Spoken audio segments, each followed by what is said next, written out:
everyone, and welcome back to the Haunting Chronicles, a channel purely dedicated to diving into the dark side of the world where we cover all things mysterious, criminal, and haunting. I'd just like to add a disclaimer that this channel is recommended for mature age listeners. Listener discretion is advised. Aurora, Colorado was the kind of place where people felt safe. Friendly neighbours, tree-lined streets. It was a place you could walk at the middle of the night and still feel comfortable. But this comfort was shattered in May of 2004 when 53-year-old Oakley Al Kite stopped answering his phone. At first, it didn't seem like much of an emergency. You know, people miss phone calls all the time. They go out, they get busy. It's just a normal thing to happen. But when the entire weekend passed with no word from Al, people began to grow concerned. He wasn't the kind of man to just disappear. His car was still in his front driveway. His front door was locked. But when a friend managed to get inside, he discovered an absolute nightmare. Oakley Al Kite was well respected. He was a 53-year-old that many people considered to be very generous and very loving. People described him as friendly and reliable. You know, someone you could trust. He had a girlfriend, a stable job, and a good life. Despite living alone, he never felt isolated. He was always in touch with his sister, had a tight-knit group of friends, and was in a loving long-term relationship with his girlfriend. He was the kind of man who always remembered birthdays, sent cards, and always remembered to check in with people.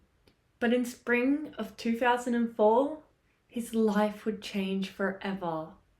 Al had a basement apartment in his townhouse that he would occasionally rent out for extra cash. It was nothing fancy, but it definitely helped him pay the mortgage. And when his last tenant moved out, he thought he would put a small classified ad in the local paper, room for rent. Soon after, the phone rang. The man on the other end introduced himself as Robert Cooper. He was very soft-spoken, but he seemed very polite and was new to the area. He claimed he worked in finance and needed a temporary place while he settled into the area. He had no car, but he said he worked remotely and he was willing to pay cash for the apartment. Al agreed to meet Robert in person, and after a little bit of chit-chat, he gave him the key to the apartment. However, Al did not realize that he had just invited in a ghost. At first, there didn't seem anything odd about Robert Cooper. He was quiet, kept to himself, seemed hardworking. He didn't seem to cause any problems. But something about him just didn't seem to add up. For one thing, he didn't have any belongings, just a single duffel bag. He didn't seem to leave the house often. He didn't have a car or a job that anyone could verify. Things just seemed a little off. And on top of that, he asked Al a lot of questions about Al's daily routine. Al had mentioned these odd details to his girlfriend and a few friends, but always just brushed it off as no big deal. Because at the end of the day, Al was such a trusting person. He always looked for the best in people. But Al didn't realize that Robert Cooper had been studying him since the moment they met. Waiting, watching, preparing. On the evening of Friday, the 21st of May, 2004, Al had left work and ran some errands before heading home. He spoke to his girlfriend on the phone, casually mentioning that he was tired and couldn't wait to get home to get some rest. It was a completely normal conversation they would have. He didn't seem distressed or anything at all. But That was the last time anyone heard from him. The following morning, Al's girlfriend called, but there was no answer. Then she thought she would call again later that day. Still nothing. She felt a bit uneased, but just figured he must be busy or resting like he was saying. But by Sunday night, her fears turned to concern. Remember, she had been trying to call him since Saturday morning, and Al was always reliable when it came to picking up the phone. So she called a friend who lived near Al to see if he could go and check on him. As the friend drove up Al's street towards his house, he noticed something extremely unusual. Al's car was still in the driveway. His heart sank. If Al had gone somewhere, why would he leave his car behind? They knocked. No answer. They called his name. Absolute silence. This is when they grew really concerned, so they called the police. When officers arrived, they forced open the front door. At first, nothing seemed out of place. There was no signs of a break-in, no signs of a struggle or anything in the kitchen or living room. Nothing seemed out of place at all. But then they checked the basement. Al's body was found inside. He had been tied up and brutally murdered. The scene was absolutely horrific, unlike anything the detectives had seen before.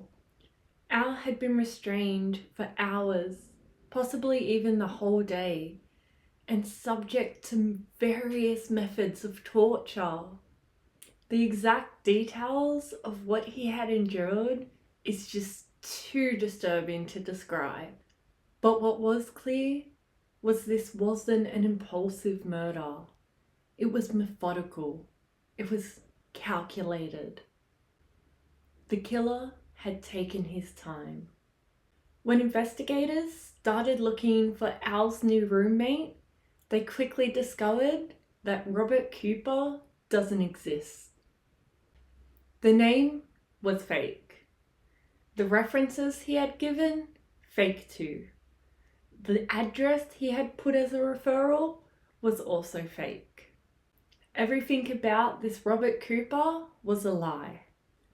Even more chilling is police had discovered footage from a nearby ATM of someone using Al's card, and it definitely wasn't Al. The man in the footage was wearing Al's clothes. He kept his head down, deliberately avoiding the camera. He knew exactly where to stand to keep his face hidden. Whoever this Robert Cooper was, he had planned every little detail. He had wiped down the crime scene, leaving no fingerprints, no DNA. All he had stolen was Al's wallet to use his cards, and then he had vanished without a trace. At this point, the FBI was called in, and forensic profilers examined the crime. They believed the killer was highly intelligent, methodical, and calculating. They believed he could have been a contract killer or a drifter.